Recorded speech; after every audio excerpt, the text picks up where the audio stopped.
Let's hear it. Cat back, right? Yeah. Pretty tame. Yeah.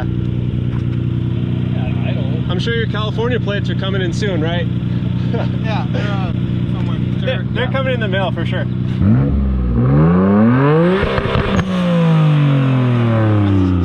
Yeah, it works. That pop sounds sick, huh? Yeah. It's rich though, you can smell it. I was putting on the license smoke? plate. No.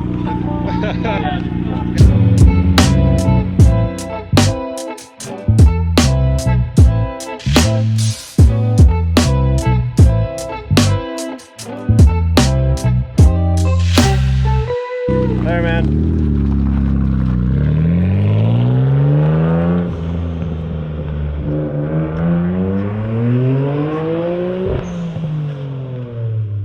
Jeez, some RB26 goodness for you. All right, TJ, now that we're both, our 90s fanboy has been fulfilled, we're both officially jealous. Let's check out this project, man. Now that we've had our fill of JDM, we get some more JDM Yeah. and USDM. Oh, what? JDM? Oh, it says Nova on the back. All right, so I've been following this car, like, how long you had it? 7 years now? Yes. And started out doing like drag stuff and with suspension, paint, and all kinds of stuff. But now we're going through probably the biggest change yet that it's seen. I mean, should we start from the back or just go straight to the party piece? Well, I mean, so I basically used this opportunity as an excuse to do a lot of stuff I've been meaning to do on the car. Yeah. With electrical, fuel system. When I got the car, it was a drag car. It had no front sway bar. It had skinny pizza cutter front tires. It had nitrous actually that I never got to use because the bottle was empty and Oh shoot. I wasn't really wanting to spray it on a stock 350. The guy had a different engine in it before. He swapped it for a stock engine and then put it up for sale, and he used that on another car. So when I got it, it was automatic. It had a ratchet shifter. It already had the cage. It already had like drag suspension and everything, and it was entertaining, but it wasn't what I really wanted. I got it because it had a full cage. It had been stripped out already. It had a fuel cell setup, you know. Race car Yeah, stuff. it was already ready to be a race car. So I actually did some front suspension work on it initially. I swapped it to a manual, just a 4-speed, like a stock 4-speed swap. Yeah. And had quite a bit of fun with it just like that for, God, like 4 years maybe almost. Yeah. Just like that. And I initially was saving up to do an LS swap, didn't work out. And then I thought about maybe doing some stuff to the 350 because I had a good block. It was just stock heads and stuff and it had no power. And maybe do cylinder heads and a bigger cam and all that, and a 6-speed, you know, all this stuff. Yeah. And a few times over the years, people have joked, "Oh, why don't you just put a 2J in it?" Because I would bring this to car meets and stuff, and I'd park next to my friends, you know, Integras and 240s and stuff like that. Sure. And you see like JDM, late model Mustang maybe, but then you'd see I'd be the only classic American car at. A typical car meet, you'd see them like a Thursday night or something like that. You don't usually see people, especially young people, driving around classics like this, especially like a race car and all that. For sure. So it got a lot of attention locally, and people would joke, "Oh, just put a JZ in it," and I'd be like, "Ha ha, no." Ha ha, yeah. And then, well, I had a spreadsheet for an LS swap that was still kind of like my initial plan. I just needed to try to make it happen, and I decided, what the heck? Let me make a spreadsheet for a JZ swap too, because I knew. What do you mean, just like as far as pricing everything out? Yeah, just price and try to price everything down to the dollar. I even had miscellaneous categories for like fasteners and fittings and stuff like that, just to account for all the nickel and dime stuff. So I set that up with basically the same transmission, but with at the time I decided a 1JZ VVTi, so single turbo. Because let's get up there, man. Let's go look at the party piece. Yeah. So long story short, the 1J was only like $300 or $600 more, and I figured that was definitely worth the cost of having a completely unique swap.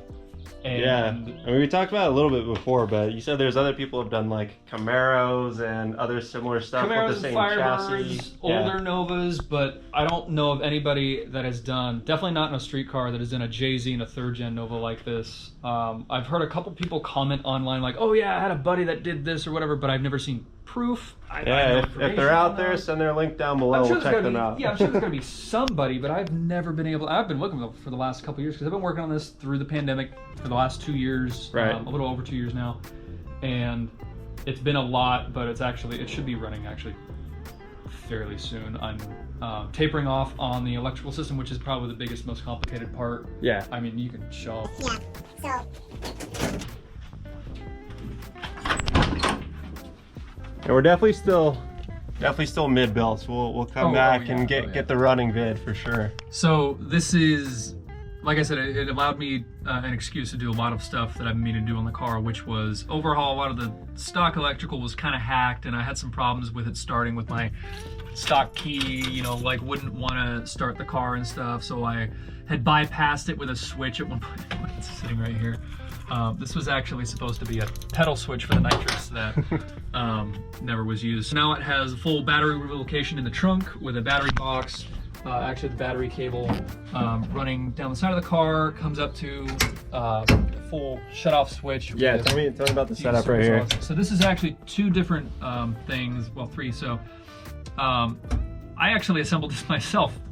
Speedway makes this prefabricated box, which I thought was cool, and it fits perfect. And it's made to take a similar size, but not the same type of switch panel.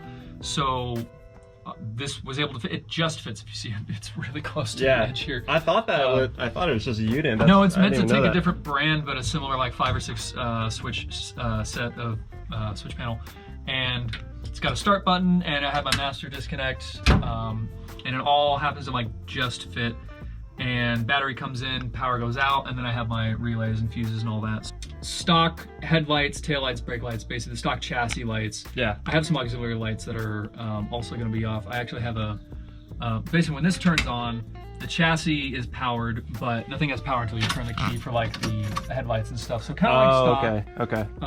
And then everything else, I've got ECU, fuel pump, fans, and then this will actually be for my dash because I have some fancy gauges we can show in a bit. And you said for the time being, just going for basically stock power, just trying to make it all work. On the engine, yeah. So it's we can circle back over there. What are you gonna do, or what has Ben done? What is left to do? Just to simplify things, I did a J-pipe delete and also got a downpipe from UpFab. So wait, where's this running to then? So this is going to be the turbo outlet. This will go to the intercooler. This is the like air filter inlet. Okay, gotcha. Basically. And other than those two mods, and then as you can see, I got over there a fat. That is a 12 by 31 or something like that. 3-inch CX Racing intercooler. There you go. So hopefully that'll last me for any future upgrades and stuff like that. That's why I got such a big one. And also that's actually from a kit that they spec for this chassis. They make this bracket. Wait, they spec an intercooler for the Nova? So it's meant for a twin turbo LS kit. Oh, okay, sick. But the only thing I cared about was the fact that it was a big 3-inch core intercooler. They actually make it so that this would be upside down. Well, I flipped it upside down from how they have it. And the boost pipes loop under the core support, which I didn't want to do.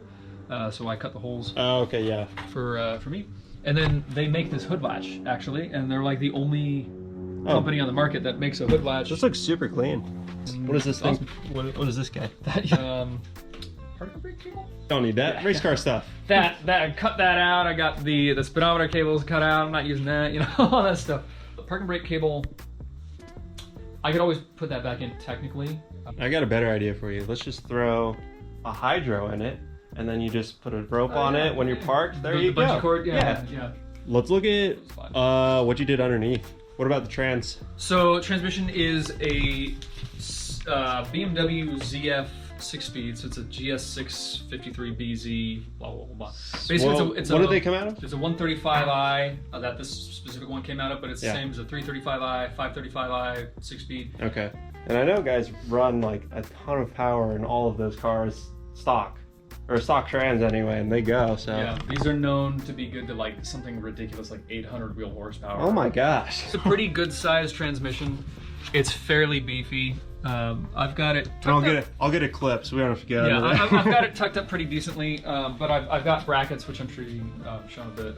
Brackets that adapt the stock subframe to the stock BMW crossmember from, I think it's actually a 135i as well, because there's like 6 or 7 different kinds of BMW crossmembers that all fit that transmission. Oh my I was trying to find one that would allow the simplest fabrication on my end, because I don't want to like weld stuff to my chassis and all this stuff, just to kind of not necessarily make things reversible, but kind of make things more straightforward in terms of if I needed to revert something to be able to use that stock piece in the future. And then I made brackets to adapt the stock frame side of the clamshell, like small block engine mounts of this piece, adapted to the engine side JZ mount.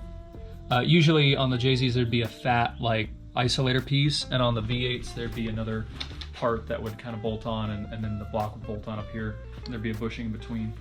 But what about from the block to the transmission? Does somebody make a kit for that? PMC makes that actually. I got that through Drift HQ. I think they're the only North American distributor for that. Gotcha, so gotcha. Shout out to them. Got that on sale. Either way, this car is going to be a lot lighter than either of those cars. Yeah. So it's not going to be making any more power for sure. I think it's like about 280 horsepower, 280 foot-pounds stock. But basically, where the upgrade for me over the fairly stock 350 that was in it before is that only made about 260, 265 maybe to the crank, and about 300 foot-pounds or so, which torque is good, but it was less than 300 horsepower. This is more power, and it's a better power band, because this thing revs out to 70, I think it's 7,400, 7,500 RPM Stock? Oh Yep. my gosh. And that'll Let's make her go to 9. Later. All right. That'll allow me to use the substantially shorter gearing from the 6-speed, because the 4-speed before was more like road race type, because I actually had a Muncie M21, which is closer ratio version. It's more of like a road race type setup where first gear would last to 60 miles an hour. Oh my gosh. And then from there it was like second, third, fourth, like super close. Yeah. This is more of what you would see from like a CD09 and a 350Z or something like that. And actually I did the math based off my tire size and my diff ratio and all that. It'll actually have similar like overall gearing to a 350Z, which is sporty. It's short, but it's not like ridiculous. Yeah, it'll be good. And be good for the street too. I'll have a little bit more power than I had before. Maybe a little bit less weight in the front, because JZs are kind of heavy for like what they are. This is only a 2.5 liter engine, but it's an iron block, aluminum head, but it's a fairly beefy. It's a very beefy casting, so not as light as an LS, I don't think, but it is gonna be lighter than the iron head 350 that was in it before by, I don't know, maybe 50 or 60 pounds or so. Hey, weight savings is weight savings.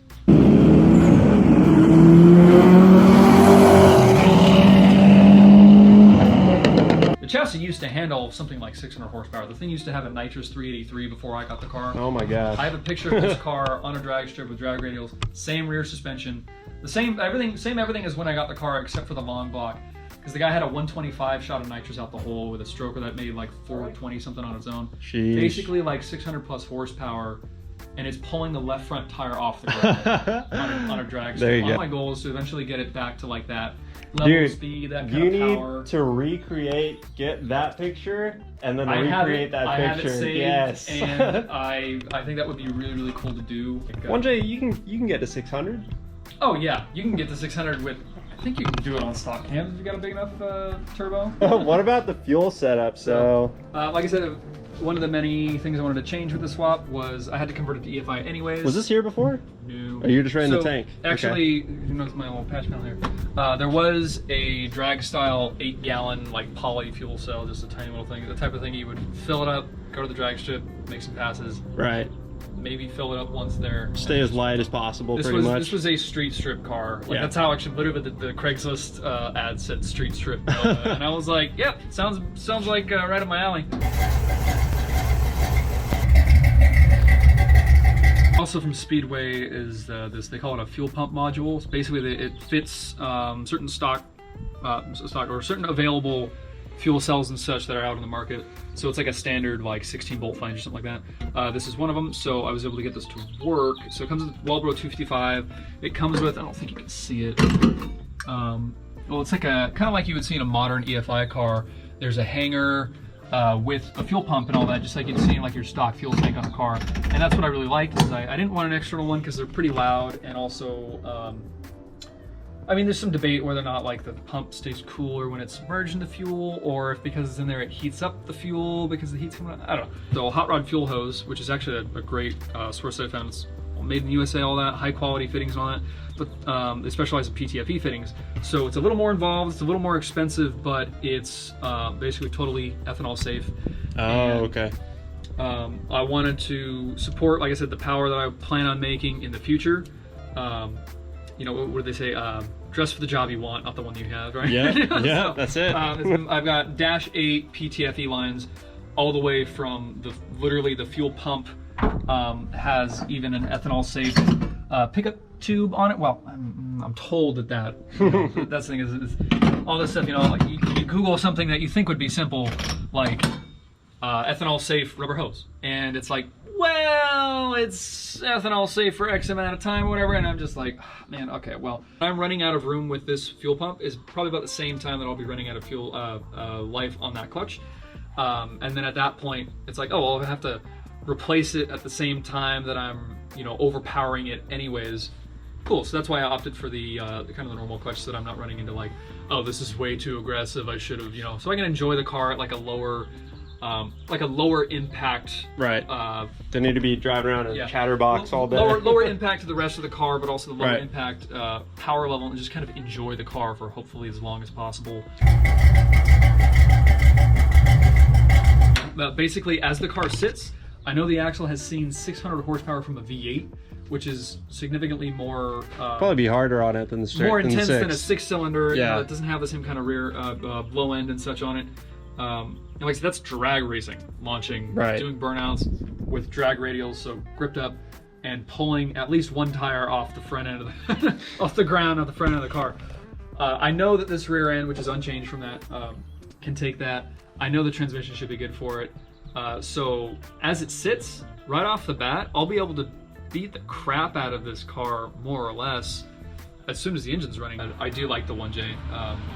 At the time, it was partially a That's the thing financial too. decision because Yeah, and since you bought it, they've gone up. well, that's a different story. 'Cause they've even gone up at the crazy time- in price. Even at the time, I got this engine in March of 2020.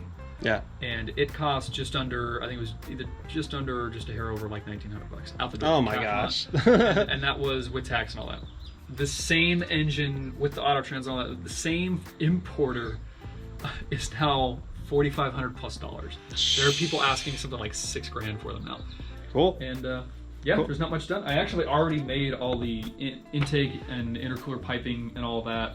I already handled that, and that's all just kind of chilling up here. I need a few clamps for it, but nothing crazy. And all the major wiring for the engine should be figured out, so it's not long now. Sick. Cool, man. Why don't we wrap it there?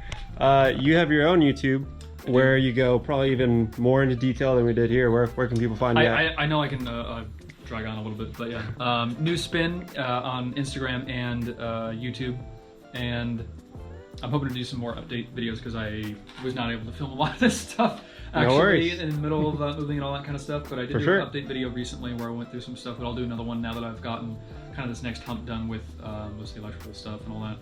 And then hopefully the next video after that should be like starting it up. There we go. So look out for that video. Go follow TJ. See you guys next time.